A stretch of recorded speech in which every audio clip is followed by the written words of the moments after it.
What's up YouTube, trueeevil here, back with another Neverness to Everness video. Once you hit Hunter rank level 30, you will most likely have finished the main story and are looking for ways to advance your account.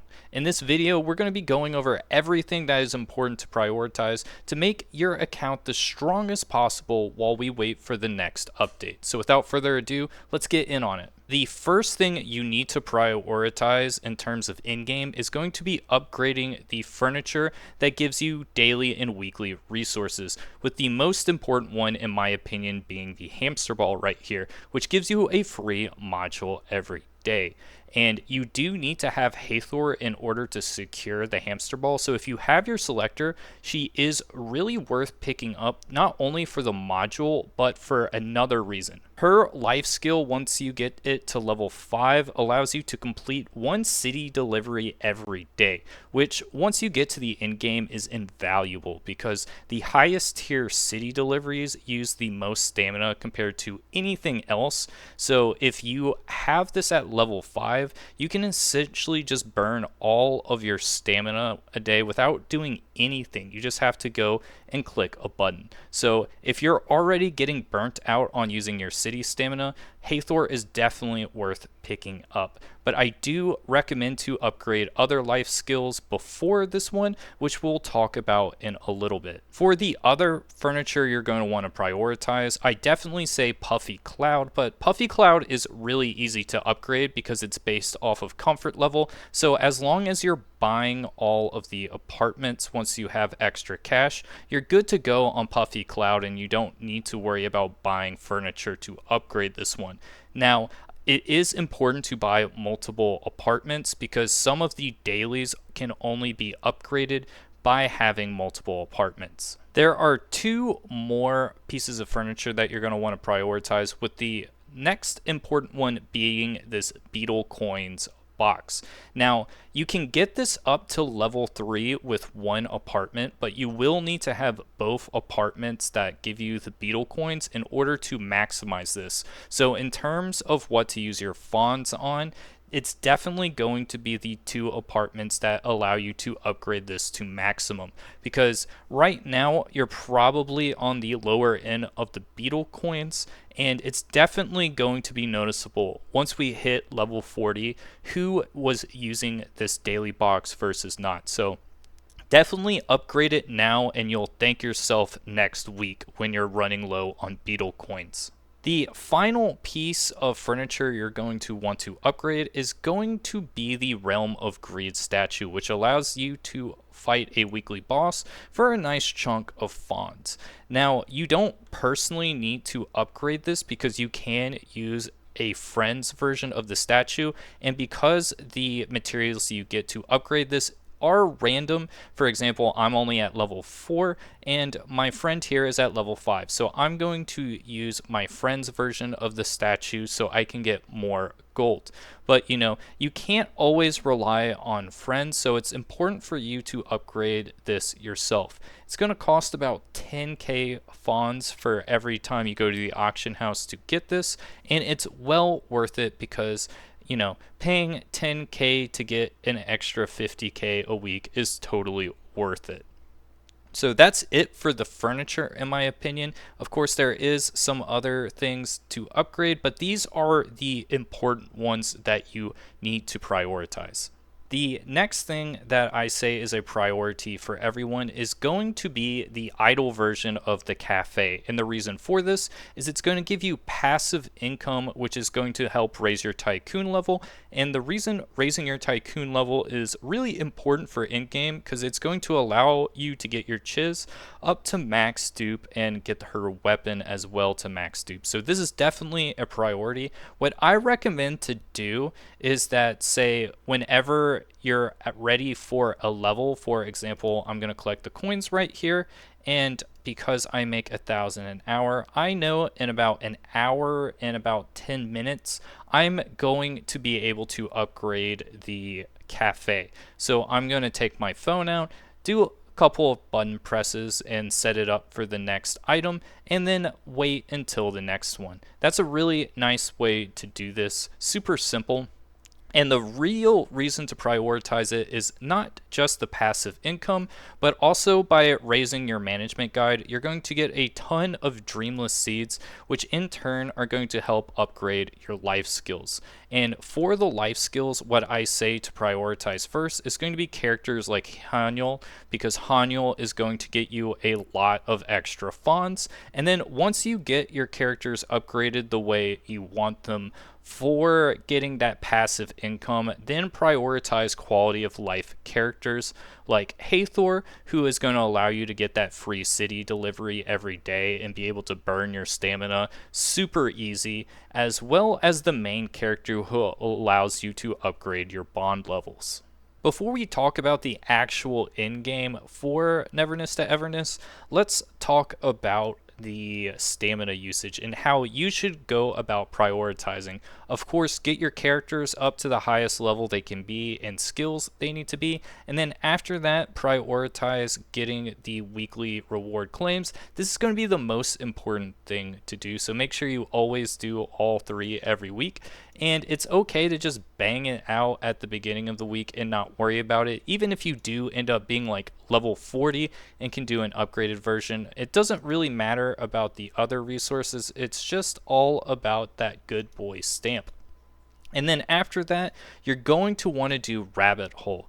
And the reason why you want to use all your stamina on Rabbit Hole is that right now at level 30, it's going to be really difficult to get one of the gold pieces that are usable. You might get one, but say this piece here is a Cosmos damage upgrade, you'll most likely for the main stat get something like mental damage upgrade or some unusable stat. So you're going to want to prioritize your DPSs first and get a usable main stat. It doesn't have to be the best main stat, it just needs to be a usable main stat for now. And I wouldn't upgrade a purple or blue piece. I would just wait until you have a gold that has a usable main stat to level it up.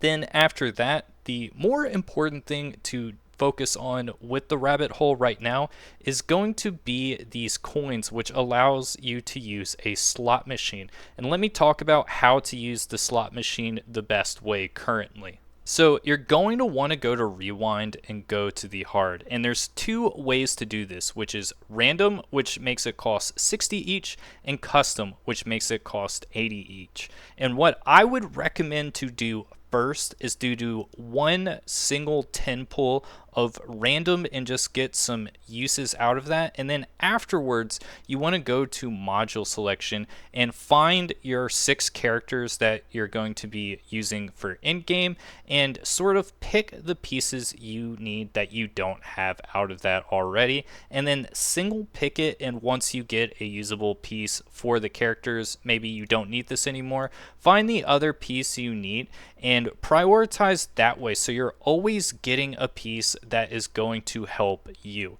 That is going to be pretty much the priority in how to deal with this until you get every character you have with gold pieces that are usable. So this is definitely the best way. I really enjoy how they have this custom to make sure you get pieces you want, but I don't like how they have it so like Cosmos consoles can have like mental damage or stuff like that, like unusable main stats. That's annoying to me, but I'm glad they at least have this.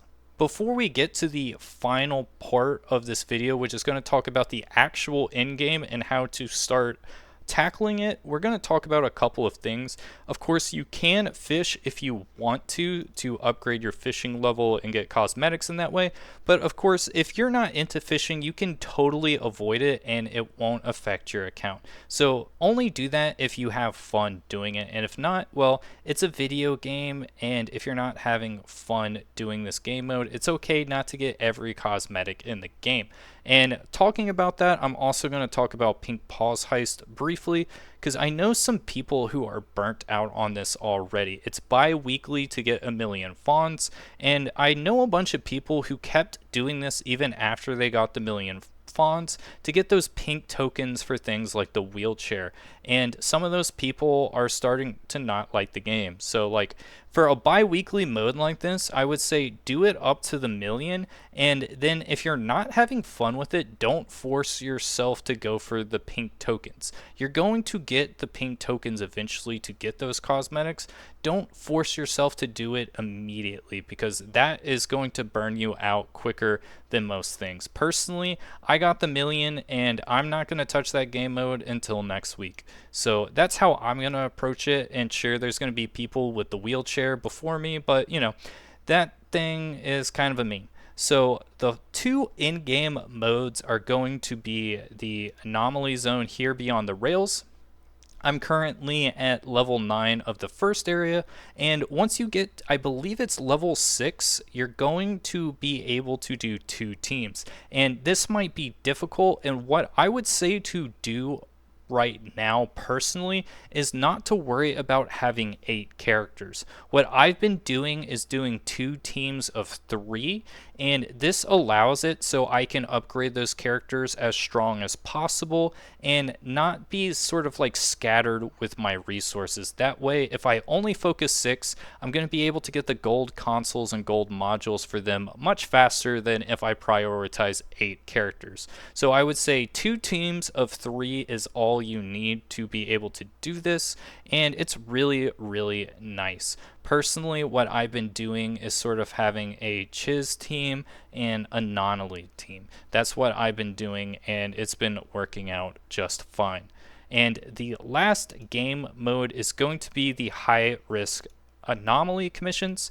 Once you battle them, you can fight higher difficulties after the first time, and this is like a fun way to battle the bosses, because once you get to the higher levels, they start to have like overload mechanics as well as just other things that make them more difficult. So this is definitely going to be the next end game, and this is going to get you metal shop tokens that are going to get you more upgrade materials, and it's also a little bit of fawns, but this is just more of like a fun way to challenge yourself. You might hear people that are like, oh, this game is so easy, and that's because they are battling the weakest form, like the beginner learner version of this boss. It's not until you tackle this that you're going to start having challenge. So definitely this is going to be a fun challenge part, but it's not necessarily going to be about having the most units built up. That's going to be over here, where you're going to want to have multiple teams, and don't focus on the 8. Always prioritize having teams of 3 at the beginning. So that's it for today's video. I hope that these suggestions really help you formulate how you're going to tackle the end game for Neverness to Everness as we approach sort of this maintenance mode, as we wait for the next patch so we can get some of that juicy main story going on. If these suggestions helped you in any way, feel free to subscribe. I'm going to be posting a lot of Neverness to Everness content, so see you guys next time.